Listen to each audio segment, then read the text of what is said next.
because I'm concerned about this country. I think people want their government back. They're tired of the bureaucrats. They're tired of the politicians stealing us blind. It is the gross national debt. This is the amount of money that the United States owes and the amount of money that we pay every year in interest. Over here, we can overthrow the government and have a revolution by voting in a voting booth. People got to get out there, you got to vote, and you got to vote these people out. I'm mad, just like every other American here, and I came here to fight for my grandchildren because I want them to have the same freedoms that I grew up with. They want to run 16% of your life. They want to make your choices. It's not a matter of them giving you anything. It's what they're taking from us.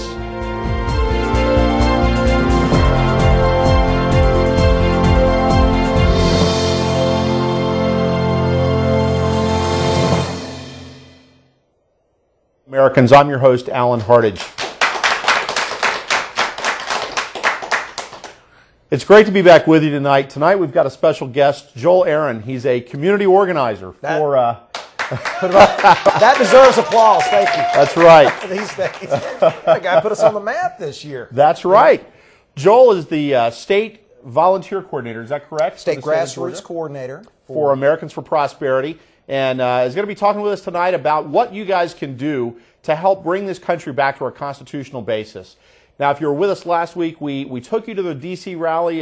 Joel, you were there with me. We had 2.1 million real Americans there letting their voices be heard and letting democracy ring throughout this country. And tonight we're going to go back to Washington, D.C. and take another look at that. But we're also going to talk a little bit about what the liberals' agenda is where free speech and capitalism are concerned. And then Joel's going to share with you some ways to really irritate some liberals.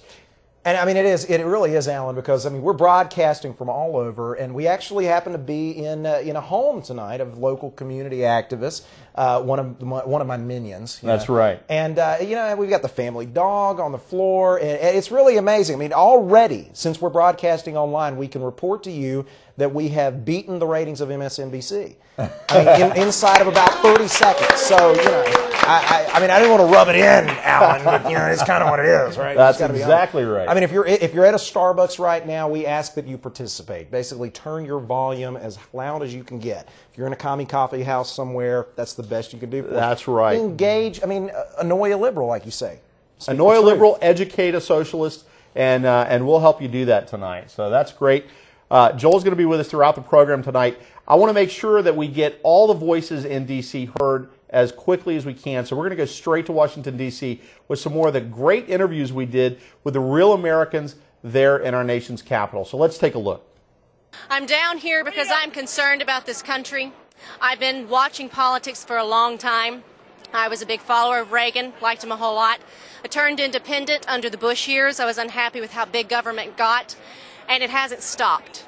And I'm ready for it to stop. I've had enough. Did any organization or insurance company pay your way here today? No, sir, they did not. I jumped in a car with my husband, 2 friends, and here we are. Excellent. Thank you very much. Thank you. What brings this many people to Washington, D.C.?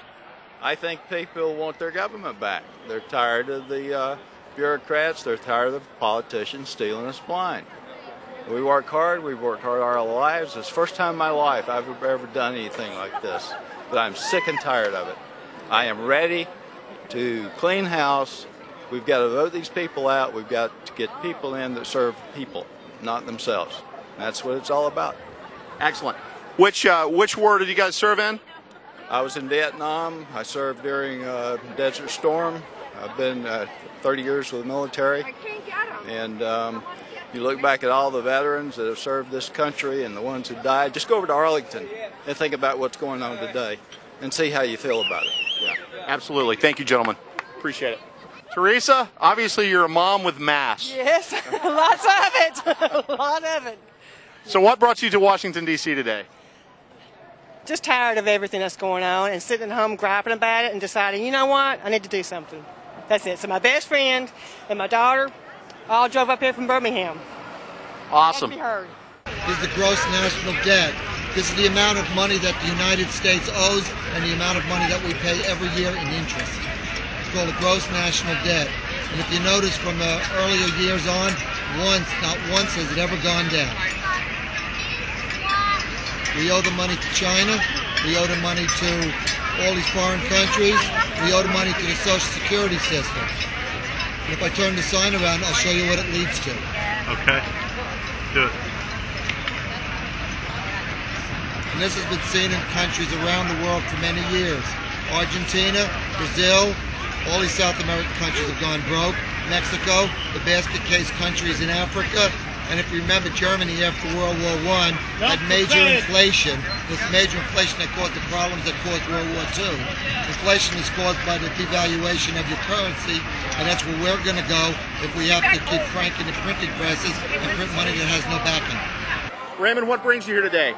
Well, this is the revolution. I just want to, I'd like to remind the American people that in other countries, if you want to have a revolution, you got to pick up guns and you got to fight it out in the streets. Over here, we can overthrow the government and have a revolution by voting in a voting booth. People got to get out there, you got to vote, and you got to vote these people out before they change what you all don't want them to change. Where do you think this movement, Raymond, goes from here? I think it's going to pick up steam. I think it's going to be like rolling downhill. It's just going to pick up momentum, and it's going to get bigger and bigger and bigger. And I believe in my whole heart that you're going to see more and more African Americans coming out in the future, because they're also going to start realizing that they don't want to change either. Most of them, they're not really liberals. Most of the African Americans are conservative at heart, and they're going to come to understand that they're going to have to pay the bills also, and they're not going to want socialism or communism. This guy's pushing some serious stuff through here as quick as he possibly can before he can be stopped, before this momentum takes place, and we can stop him. And just by what we're doing right now. In other countries, you have to kill and blood in the streets to do what we're doing here today, to change your government.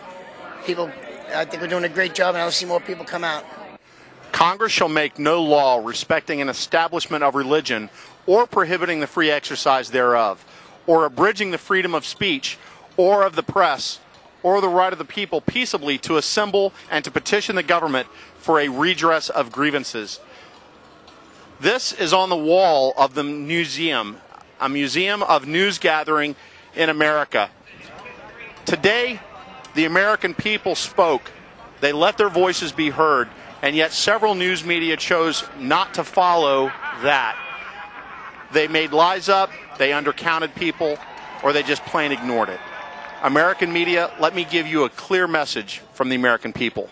Either do your job, or we'll take your right away from you.